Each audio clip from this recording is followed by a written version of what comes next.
ბოლნისის მუნიციპალიტეტში საჯარო მოხალეთა კონკურსის მეორე ეტაპი ტესტირება 13 დეკემბერს დაიწყო და 14-ში დასრულდება. კომისიის წევრის ვალიან ავერიანის განცხადებით, კონკურსში 258 ადამიანი მონაწილეობს და დღის განმავლობაში რამდენიმე ჯგუფს ჩაუტარდება ტესტური გამოცდა. ტესტირების პირველი ეტაპი 9 საათზე დაიწყო და აპლიკანტებს სამუშაოდ 2 საათი განესაზღვრათ. გამოცდა ბოლნისის რამდენიმე საჯარო სკოლაში ერთდროულად მიმდინარეობს და მას საქართველოს განათლებისა და მეცნიერების სამინისტროს შეფასებისა და გამოცდების ეროვნული ცენტრი ატარებს. ჩვენ გვაქვს ბაზა, რომელიც ბაზაც უზრუნველყოფს მათთვის კონფიდენციალურობის დაცვას, რაც ყველაზე მნიშვნელოვანია. იქვეგებულობენ ფულებს, თუ რამდენი მიიღეს, რა შედეგი აქვს და შესაბამისად უკვე თვითონ საზღვრავენ გადავლენ თუ არა.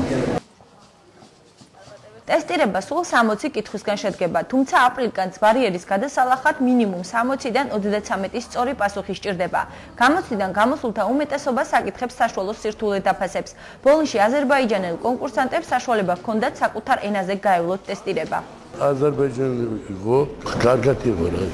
ძალიან კმაყოფილიც არ ვარ, მაგრამ უკმაყოფილოც არ შეიძლება ითქვას, იმიტომ რომ 42 ქულა ავიღე, გამსვლელი ბარიერი იყო 33 ქულა. გავართვი თავი და 42 ქულა ავიღე. დრო საკმარისი არის იმისთვის, რომ იმუშაო შენს კომპიუტერთან და გაართვა თავი ამ მოცემულ კითხვებს, რაც არის პროგრამაში ჩატვირთული.